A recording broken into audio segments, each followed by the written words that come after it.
Well, let's get started by discussing the big news of the game show day.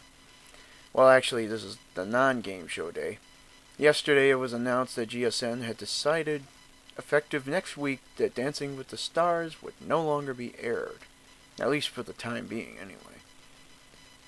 So that leaves a gaping hole for their Saturday block schedule. What did they choose to put in the place of dancing? Well, their old favorite. Reruns of Family Feud with Richard Karn and John O'Hurley. And, predictably, you would think, why? Why is it that this show gets 2 blocks? Well, really 3 if you throw in the Steve Harvey block. Which brings up the question for this video. How much is too much? As in, how many times can you rerun a show before it gets to the point where people reject it and stop watching or watch it in less numbers? This is actually a very interesting question to debate, because before Steve Harvey's feud debuted, Richard Karn's feud was getting very good ratings for the network. Not massive ratings. It's not going to challenge the top rated shows on other networks, but for GSN they were very good ratings. They were consistently near the top of the network. So despite the fact he's been kind of rerun abused and he's the new flavor of the year, he's done well. So what do you do? It's basically, I think Richard Karn's success has more to do with the programming around him than his actual show. I think it's GSN viewers getting fed up with Dancing with the Stars, with shows like Carney Unstapled and all that other reality drivel that they don't want to be on the network, that they look at Richard Karn's feud and say, well, we've seen it a billion times, but hey, at least it's a game show. So Richard Karn gets his, how many airings? He's got the 4 to 5, so that's 10 airings weekdays. Then you got the 9:30 a.m., so that's 15. I think he has at least 3 airings on the weekends, on weekend days, on Saturday anyway. And now he's going to have that block on Saturday night, and probably some on Sunday. That's a lot of Richard Karn. And I'm picking on Karn more so than O'Hurley, but he'll probably get a little bit more himself, so he'll be included too. How many times can you see a show like that and not get bored with it? I know the way they've staggered some of their reruns around, they've tried not to be a stale with it, but hell, wouldn't it be nice for once if GSN actually decided to put a different show other than that, other than Newlywed, other than Deal? Wouldn't that be nice? I'm just saying. I know it's a pipe dream, but at least in the 9:30 a.m. one, try to get something else. He seems out of place being with the really old game shows, or as David Goldhill calls it, the museum, that he so hates that he wish he could burn to the ground, but obviously it still does good enough for him. He doesn't mind. Well, he doesn't mind enough to show him.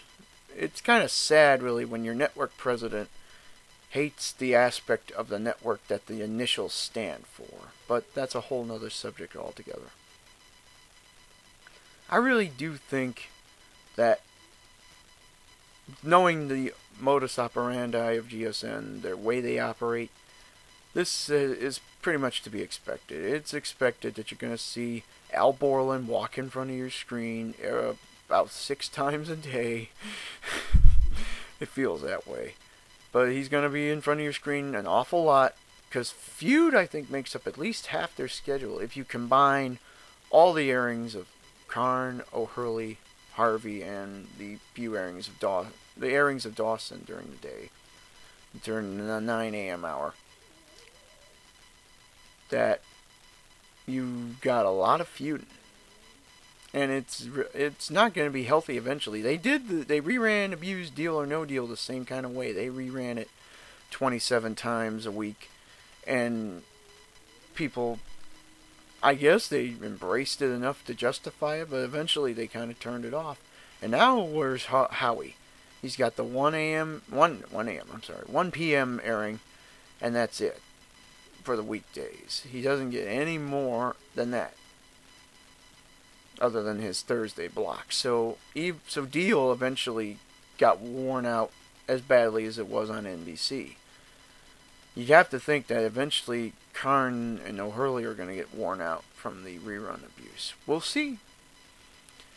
And I also wanted to take this time out in the video to address something I heard about on the GSN message boards, which I don't really frequent. I don't comment there.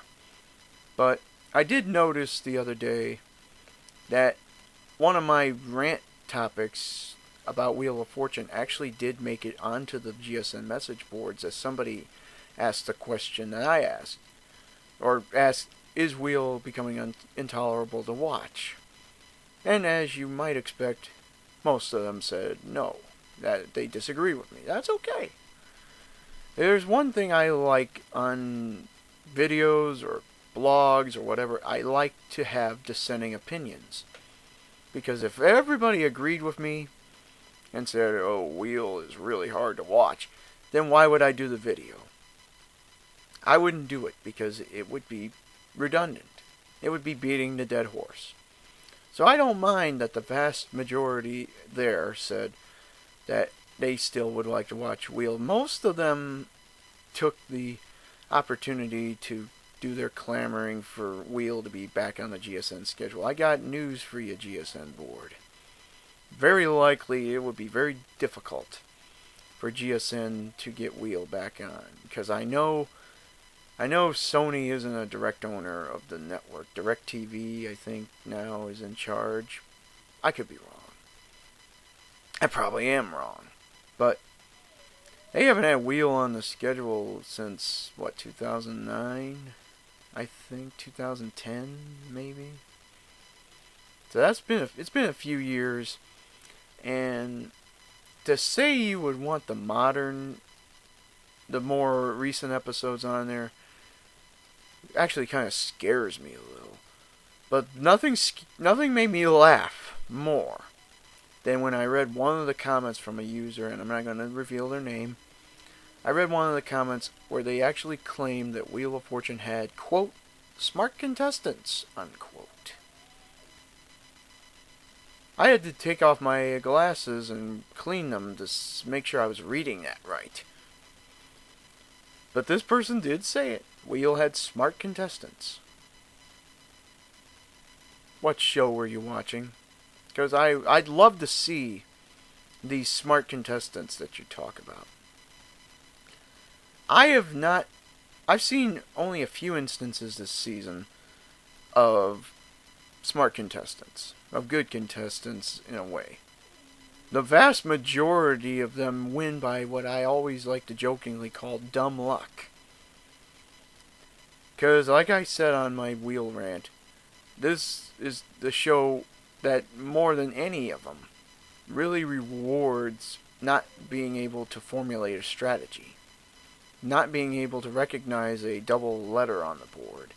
And not being able to pronounce the words. Picture skay! But where are these smart contestants? I don't see them anywhere. And that led to another comment that was made before that smart contestant comment. Somebody mentioning the old, well, if you don't like it so much, turn on another channel. I respect your opinion.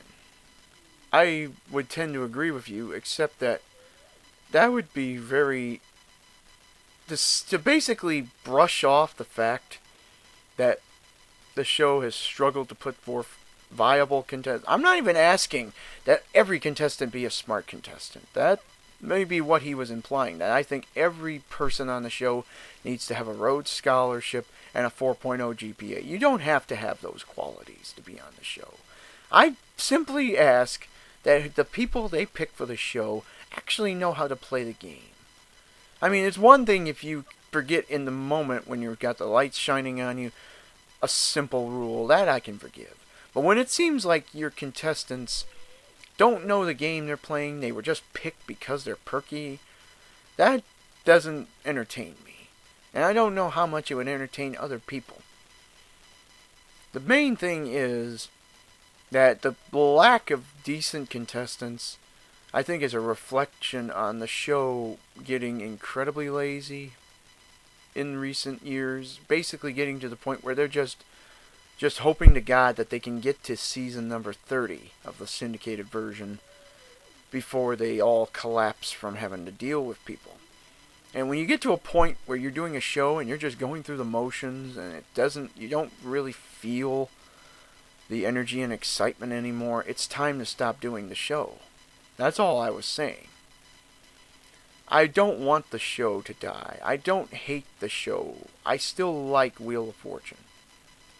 However, I don't like what the show is becoming, or has become. A show that doesn't have the passion and the care to bring its best foot forward as often as it can. I'd like to see a balance. I'd like to see some good contestants, and I'd like to see some bad contestants. That's not asking for too much. I think they have got too much towards the bad end, and it really has hurt the show to me. Now, that said, I respect the GSN board's opinion. I'm actually kind of flattered that I actually was able to get a topic of mine on the board. And I will respect all your opinions, even if I don't agree with them. Just remember, though, that's exactly what it is. It's an opinion, and until I see evidence on my TV that Wheel has decided to turn the corner, which I don't expect to see, but that's another question, I'm going to remain steadfast that it's going to be a nightly decision for me whether or not I want to watch or not. Take care. I'll see you next time.